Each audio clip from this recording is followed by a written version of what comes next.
Which way do you want to go first? To the right or to the left? Always the left. All right.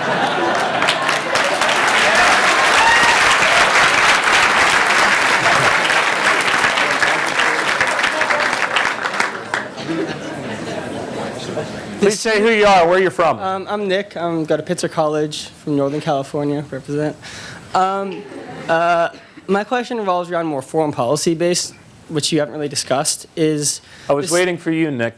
The Syrian conflict is a dilemma, because on one side we have an illegitimate dictatorship who the United States doesn't recognize, who's dropping barrel bombs in people's houses.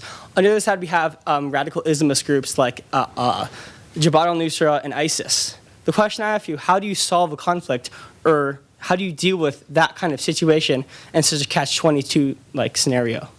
Yeah, look, I believe that our nation needs to be about waging peace all the time, and I believe that I gave a talk about 8 weeks ago to a group called the Truman Project, a lot of returning Afghan and Iraq conflict vets. And in that talk, I talked about our need to forge a new foreign policy of collaboration and engagement, and a new national security strategy that is more far-seeing and identifies threats as they're rising and takes actions with other nations before they rise to a level where it seems like the only options we have are bad military options. There was a whole series of cascading effects in Syria that led to the mess and now this horrible refugee crisis that we see.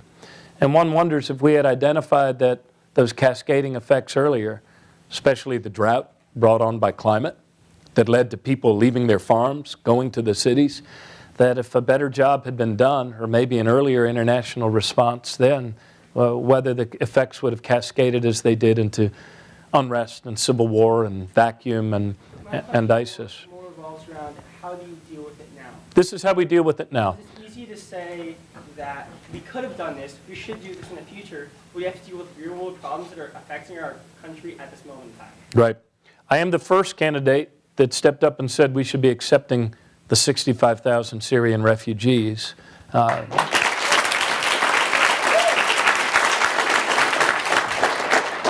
believe Secretary Clinton joined me in that within the last couple of days. So we need to lead in the face of this humanitarian crisis. Making room for 65,000 refugees in a country our size is akin to making room for 6 more people in a baseball stadium that already holds 32,000 people. That doesn't get rid of the stem of the issue. Yes, Nick, I'm not done. But yeah, I think we're in for a long haul here, and I think we have to work collaboratively with other people who are on the ground there to contain ISIS, to degrade ISIS, to interrupt their propaganda, and which is why, another reason why stepping up in the refugee and the humanitarian crisis is important.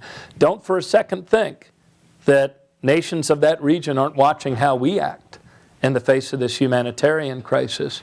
I think we also need to do a much better job of cutting off their finances, and I think this is a long-term sort of containment goal here, and where we have other nations to work with, we need to work with them, acknowledging that in other theaters and other arenas, there are adversaries, but sometimes our interests align in this case. And I'm glad to see that the President will be sitting down with Vladimir Putin. I think it's important that we always talk. That's not to give blessing to what he's done in Crimea, but that is to say that perhaps there is an alignment of interest where bringing stability to Syria is concerned, or some sort of more peaceful transition than what we're facing right now, with less damage and with less death and with less carnage. So I don't believe that there's a quick and easy answer, but that's the framework as I'd approach it. Thank you, man.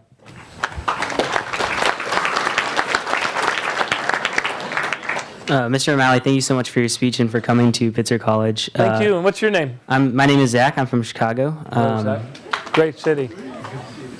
Could you, Alex, outline some of the specific proposals that you would have for reducing the cost of higher education, especially in relation to private colleges like Pitzer College and then the other 5 Cs? Sure. Let me run through a few of these. First of all, we have to get Congress to reduce the interest rates. It's outrageous that you all can borrow money, or that people can borrow money cheaper to finance a home or a car than we can to send somebody to college. I myself, I'm paying a mountain of 7% and 8% interest, and we were very proud of our daughters when they walked across that stage at graduation. We're going to be proud of that moment every month for the rest of our natural lives. So we need to bring down those interest rates. We need to make it possible for people caught in that donut hole, if you will, to refinance. I believe that we should make it the norm that everybody goes into a repayment plan that is income-based. Instead of it being an opt-in, that should be the norm. Our national government and our state governments need to do more rather than less on shouldering the cost of higher education, because what's happened for most of the last 20 years is that states have cut, your nation is cut, and as a result, by the time you've come through this, we have started to treat higher education as if it's some sort of toll road, some Lexus lane that those who are going through it have to shoulder the burden of. I think we should reform the fourth year of high school so that more of our kids actually have a year of transferable college credit by the time they leave high school. I believe we need to make greater use of our community colleges. I would like to create a new block grant program. In addition to the national government doing more on Pell Grants, I believe we should create a block grant program so that the states cannot so easily cut their investment in their own institutions and then have the elected officials say, oh, that's the Board of Regents that did that. I didn't have anything to do with that. And I think we also need to encourage states to open more pathways for degree attainment rather than the traditional way, which is how much time can you log in a seat in a classroom. I think that we have some incentives that are much more towards keeping enrollment full rather than degree attainment. And so I've set a couple of goals, not only to get to a point on the horizon where a debt-free degree is something that's a possibility for every family, but also a point where we increase degree attainment within the next 10 years by 25%. And I think you do that by making greater use of online and non-traditional ways of learning and demonstrating competency that allows especially returning students to come back and finish their degree. So all of this is rolled out online in a policy paper on affordable college. Thank you. Thank you. Which would also be a huge help for our economy, because we're about to create a huge drag if we keep saddling you all with lifetimes of debt. Yes, sir. Hi, my name's Brennan. I'm from the San Francisco Bay Area. And in 2008, President Obama advocated for progressive reforms such as closing down Guantanamo Bay and a single-payer healthcare system. Both of those have not come into effect as of today. So how would you work with partisan and divided Congress in order to ensure that progressive reforms could be enacted under your presidency? Yeah, Brendan, this is a question I get every place. I find it somewhat phenomenal that in a very impermanent world that we live in, that so many of us are almost willing to accept that we're always going to have an obstructionist Congress like the one we have. So Congress changes every couple of years. Here, another way to say it. Look, I think we can all agree that we're not going to be here forever, right? Neither will this Republican Congress. Neither will this Republican Congress. So every 2 years, we elect a new Congress. And in this national conversation that is a presidential election, we have the opportunity to forge a new consensus based on our common good and the sort of actions that actually generate and create and make for progress. So I've found also as an executive that you've got to call everybody all the time when they're in the legislature, when they're in your legislature. And I have a confession to make. I actually like politicians. I'm good friends with a number of them. And in my own legislature, while we had a Democratic legislature, it was pretty diverse in terms of, we had a lot of very conservative Democrats from parts of our state that had more cultural affinity with the Deep South than it did with downtown Baltimore.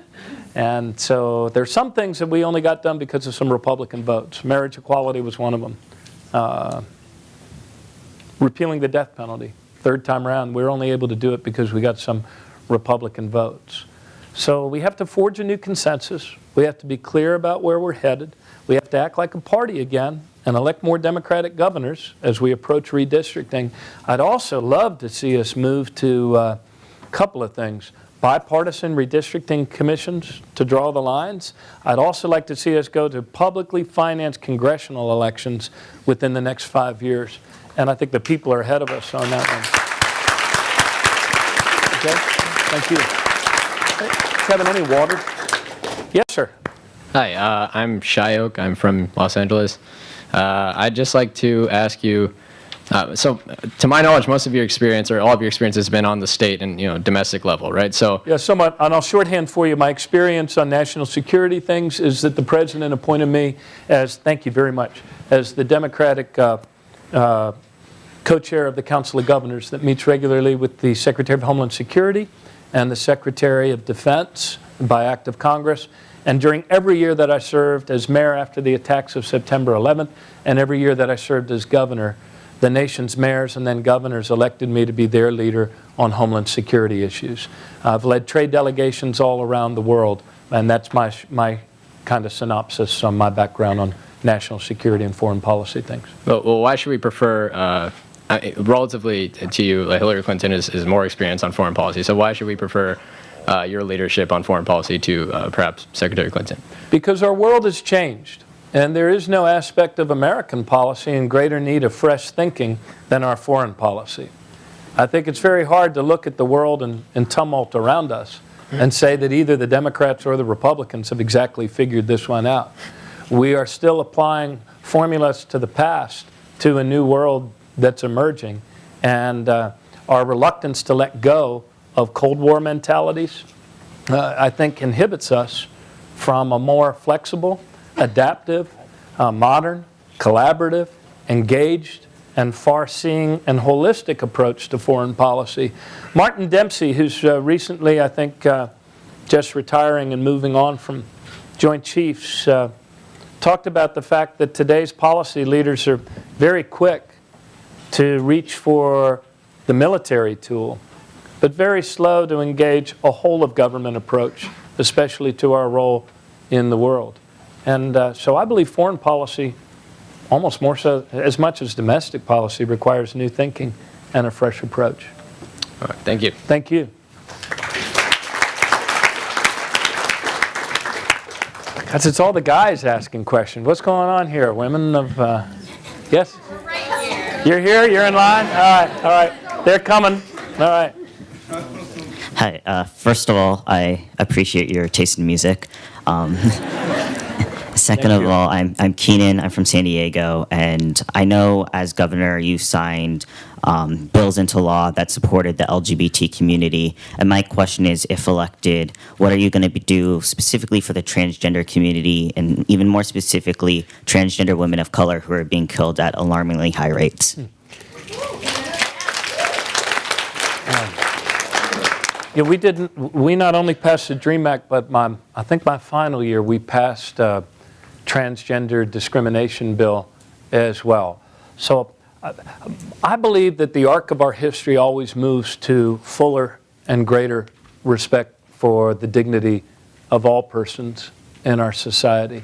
And I think all of us have a responsibility every day as thinking citizens of as a self-governed people to constantly be pushing the edge of that envelope to fuller justice. We haven't talked yet about criminal justice reform, fuller economic justice, fuller and equal protection under the law for all people, including transgender people of every color. Thank you, Brendan. Thank you. Thank you. Yes? Hey, my name is Jordan. I'm from Mount Joy, Pennsylvania. And my question is, it seems to me Where is Mount Joy, Pennsylvania? Do you know Lancaster County? Lancaster, I sure do. Borders Maryland, so Yeah. pretty close to you. You all root for the Ravens up there, don't you? No, my dad's a diehard Steelers fan. Don't say that. Are you a Steelers fan? All right, but anyways, my question is, it seems to me that a lot of the matters that seem important to you and a lot of the points that you have put out are very similar to what other progressive liberal candidates have put out. For example, I feel like a lot of what you're saying is similar to what Senator Sanders is saying. So I would like to ask, what would you do instead of, like, why should I vote for you instead of Senator Sanders? What makes you more worthwhile, I guess?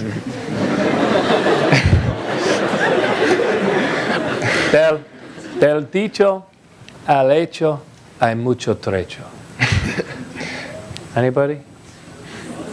The difference between the saying and the doing is great.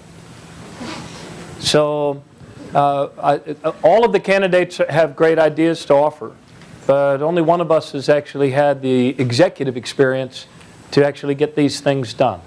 And I know our country is larger than a state, but the executive experience and the discipline that comes from having developed a more modern and better way of governing. At the city level, we called it city stat. At the state level, we called it state stat. I'm looking forward to bringing Fed stat to a White House near you. So not only the legislative skills of forging the new consensus, but actually delivering on the executive piece of this is also important to moving us out of these rather divided times. And it's a different discipline than being a legislator. So it involves setting goals, making sure that you itemize the leading actions that drive you to goal, insisting that you get people together every 2 weeks, not to talk about the annual budgetary input, but the bi-weekly output of actions, and creating a compelling scoreboard so that everybody knows whether you're making progress to hitting your goal or not. That's what I did as governor of my state, 16 strategic goals. Some of them, what were some of the goals? Increasing career and college readiness by 25%, dialing up our renewable energy portfolio from 7% to 20%, cutting greenhouse gas emissions by 25%. Those were goals, but there were actions behind those and in getting those things done. Well, I failed to mention, we also passed after the slaughter of the innocent in Newtown, Connecticut, we also passed comprehensive gun safety legislation that required background checks with fingerprints for the purchase of all handguns, and it banned the sale of combat assault weapons and magazines of more than 10 rounds.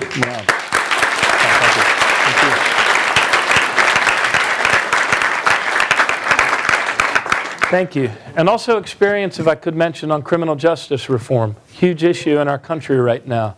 And as a big city mayor and as a governor, I've been at the front of treating that wound of race and law enforcement and public safety for 15 years. And I think I've learned a lot and have a lot to offer as our country's commander-in-chief. Yes, sir.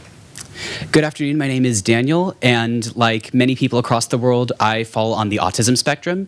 And I was curious what reforms would be, what you would see implemented to make sure that we have equal opportunity in both our communities and in the workplace. Yeah, Danny, it's a huge challenge for us as a country. Certainly the answer is not less services and less research. So we, in our own state, we took the strides we could as a state to improve services. The early diagnosis, the early intervention, and all of those things allow people to lead fuller lives. And that's what we need to do as a country. I have yet to put out a policy paper on this one, but I'm inclined to, because there's a few issues that come up repeatedly again and again and again. Autism is one of them, and Alzheimer's is another one. And so we need to do more on research. We need to do more on services. We need to do more on diagnosing earlier. That's what we need to do as a country. Thank you. Thank you, man. Yes, sir. Good afternoon, Governor O'Malley. I'm Malik from the Bay Area, and actually some call me Mally, so I already feel a personal connection. My question revolves, you recently said that the source of America's global strength is in our own prosperity at home. So my question is kind of a two-part question. a lot of candidates that are running, Donald Trump in particular, have been very adamant about, building walls or building ships. There's a lot of building. So my question to you is, would you be willing to cut back on our military budget, which is quite enormous at this point? And how do you suggest we strengthen our international presence financially versus militarily? Yeah, let me say first on your Donald Trump point. I believe that the enduring symbol of our nation is not the barbed wire fence, it is the Statue of Liberty. I'm not for building walls.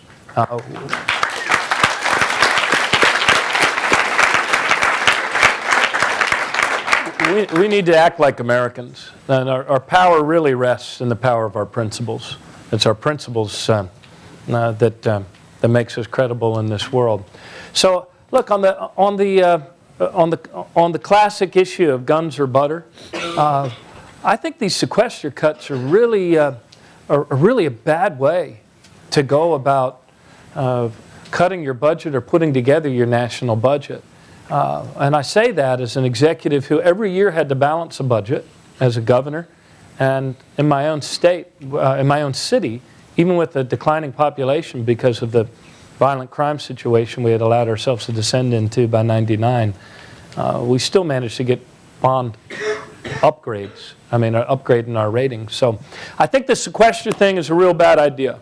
I think it's bad not only because of what it's doing to our discretionary investments, things that we could be doing on universal pre-K, on affordable college, and the other things that fall within that.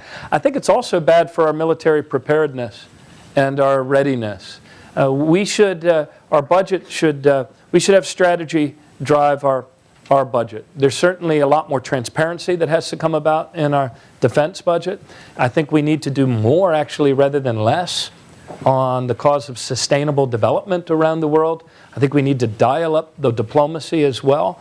And we also have to take care of our men and women when they come back from Iraq and Afghanistan. So I'm not in favor of these sequester cuts. I am in favor of listening to military people rather than to politicians or pork politics when it comes to weapon systems. I think we have too much parochial politics involved in our military spending, and we're not listening enough to the strategists and the emerging leaders on the weapon systems they truly need for the job that they need to do. So our military should always be in a constant state of reform. If you ever fall into a condition where politics puts your spending in a straitjacket, not only the how much but what to spend on, then you're not ready for the next conflicts. So, thank you. Thank you. Yes, sir. My name is Orlando Cabrera. I'm from Arlington, Virginia. My father was Assistant Secretary for Housing and Urban Development in Public and Indian Housing. And I saw a lot of the effects of serious poverty under the second Bush administration between the years of '05 and '08. I saw a lot of problems on Native American reservations, which came about because of a lot of policy that was anti-Native American, but also afterward, what I saw a lot of was problems with veterans housing as they come back, Section 8 and Section 9 housing under the 1938 Affordable Housing Act, which led to a lot of problems with PTSD, leading to not being able to sustain a job, which led to not being able to sustain living quarters, which led to alcoholism, which led to drug abuse. And I was wondering, what would initiatives that you might have for keeping veterans on the right track to affordable housing, on the right track to keeping their jobs, on the right track to steering them away from drug abuse and alcoholism as they come back from these traumatic zones around the world because of wars that were started by us here in the United States and in part by the actions of others abroad? Yeah, great question. The two biggest requests that we received from our returning veterans at home were for food money and rent money. And there's a continuum. Not all of our veterans need the food money and the rent money, but significant enough do that we should be addressing that problem, because we're creating far bigger expenses by hoping that it's, the Norman Rockwell days of returning home after the Second World War, where I'm quite sure a lot of those veterans also faced many of the same issues, but times were a little different then. So I thought you were going on a different direction on the affordable housing thing, but on the veterans... I tend to go in a lot of different directions. Yeah. It's just this is what I was... So one of the strategic goals I've set is full employment for veterans. I think if we focus on full employment as the goal, that's what I found in our state, that's a way to kind of shake out the bad policies and the gaps in the continuum of reentry in the other areas. But housing is critically important. Food money is critically important. I think we need a new agenda for affordable housing in our country. Hope 6 did a lot of good work while we did it, but there is so much more need, especially now, for affordable workforce housing in the centers of our cities, which could also segue and serve a lot of veterans at the same time. Yes, sir. Thank you. Thank you. Yes, sir. Okay, we have time. They tell me for a few more, so let's do this. Let's do lightning round, and so we can get to everybody, okay? If you do 30-second question, I'll do 30-second answer, unless it's like really, really complex. Yes? Hey, I'm Mike Adams. I go to Harvey Mudd College, and I'm from Virginia Beach, Virginia. You stated earlier that you have a plan for a 100% clean energy grid, which is great, but it's far from the only environmental problem we face today. Can you elaborate more on your other environmental policies? Sure. I think it's the biggest one we face today, though. I mean, all the other issues, I've seen what you've done with your campus here, and the water issue is a huge issue. It's all land, air, and water, right? As the governor of Maryland, the Chesapeake Bay ran right through the center of my state. So I've had a lot of experience on clean water issues. I think we need a national strategy on water.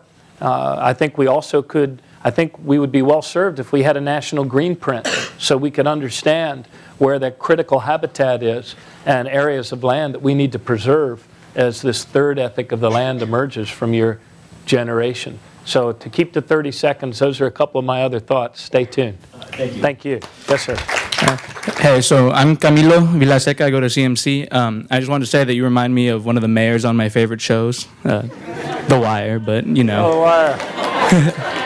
Anyways, so my question I'm not is about... that guy except for his good attributes. Yeah, you have the same fire he does, so I don't know if that's a positive or negative. But anyways, my question is about detention centers for immigrants, and there have been reports coming out that they work for $1 a day, they're forced volunteers, and that it's a way that these for-profit institutions can make a lot of money off of what is almost a necessary good as people keep crossing the border through these immigrant crises. What answer do you have? Because if you were to simply build up more federal detention centers, it would explode the budget. Yeah, no, let me be clear. I am opposed to for-profit prisons. We should get away from the policy of...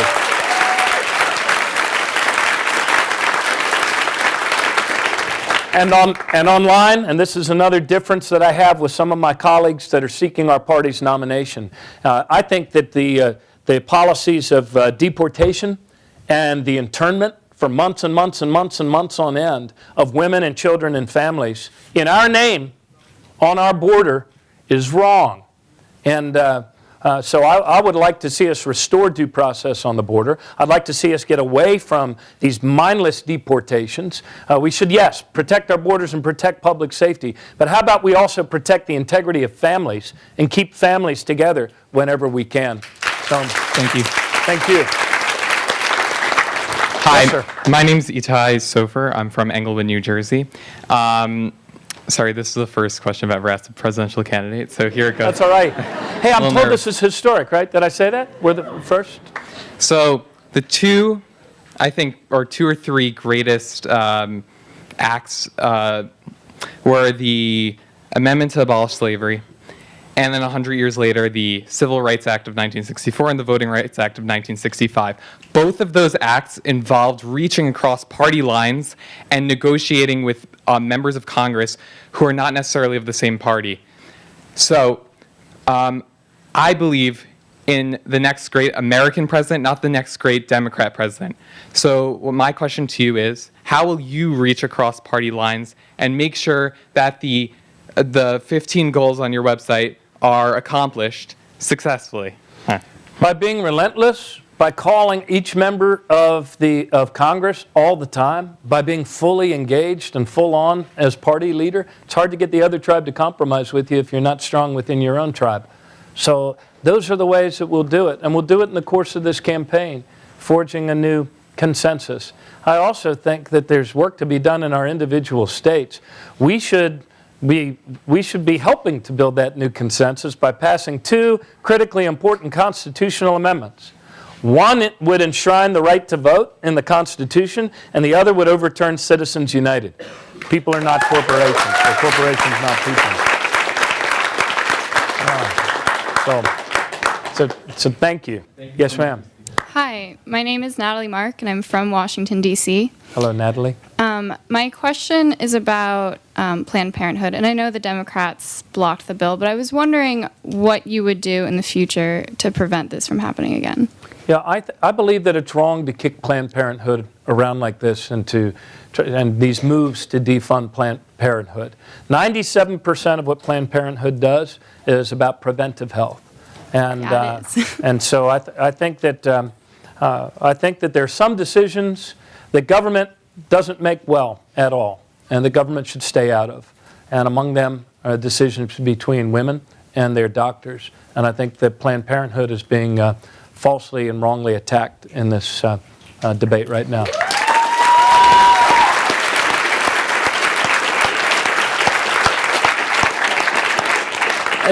Can I make just a brief commercial announcement? Where's Brad?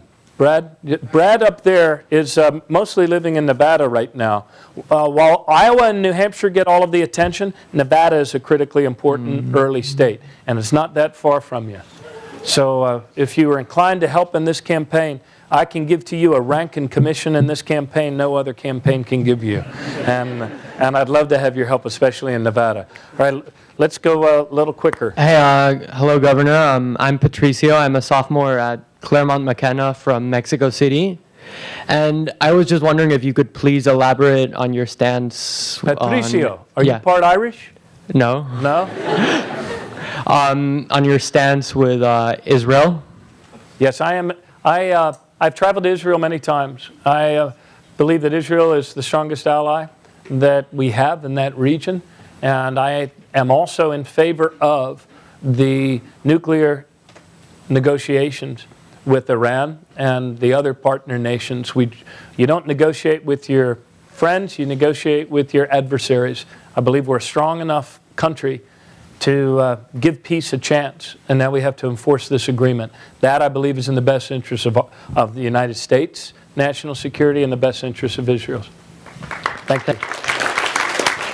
Hi, my name is Hallie. I'm from Nashville, Tennessee, and I played Nashville once. You played in Nashville? Yeah, I played Nashville once. All right. You have put forward the most progressive plan to combat climate change of all presidential candidates, but many communities of color and low-income communities are disproportionately suffering from air pollution, drought, and other environmental injustices. How does this plan include the remediation of those justices today? Well, it has to. You know, some beautiful language on this from Pope Francis today in front of Congress, and also in his encyclical, which I've been reading a little bit every morning. Both the transition, this change, this transformation that transforms everything of climate change, threatens to most quickly and in the most devastating ways hurt poor people on this planet. And at the same time, the transition to that, we also have to be mindful of the impact, disproportionate impact, that transitioning to a clean, green economy could have on poorer people. So in my own state, in my own policies as governor, we managed to find a way that we could all move forward together as one. In fact, that was our mantra, One Maryland. So when we joined the Regional Greenhouse Gas Initiative, a cap and trade policy in Northeast states.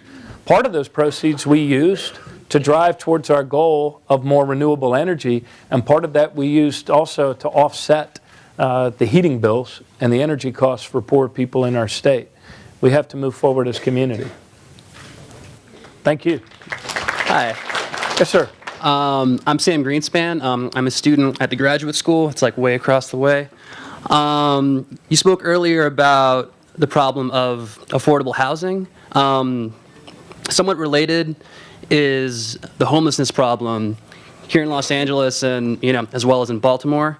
I was wondering if your administration would be open to supporting free permanent housing to the homeless in order to reduce local government's healthcare costs, improve local businesses, and reduce recidivism.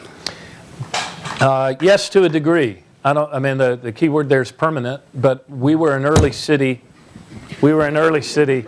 And embarking on the whole, what do we call it, Housing First initiative? HFH, or I don't know if it's a different one. Yeah, the notion that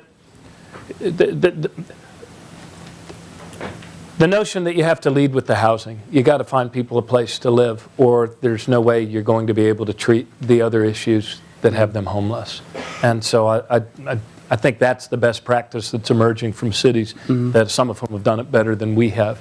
But that housing first has to be what we lead with, and that's the only way to get people back to being functional and independent. We've got time for 2 more. Oh man, 2 more. Yes. Hi, I'm Nika from Michigan. To me, it seems that corporate influence is kind of inside lawmaking is actually central to a lot of the problems we talk about, whether it be with climate change, or workers' rights, human rights. I think corporate influence is really central. I'm wondering about your plans to sort of wean us away from that, because they are powerful money holders. Yeah, in addition to moving towards publicly financed congressional elections within the next 5 years, so our Congress people aren't turned into telemarketers as soon as they're sworn in.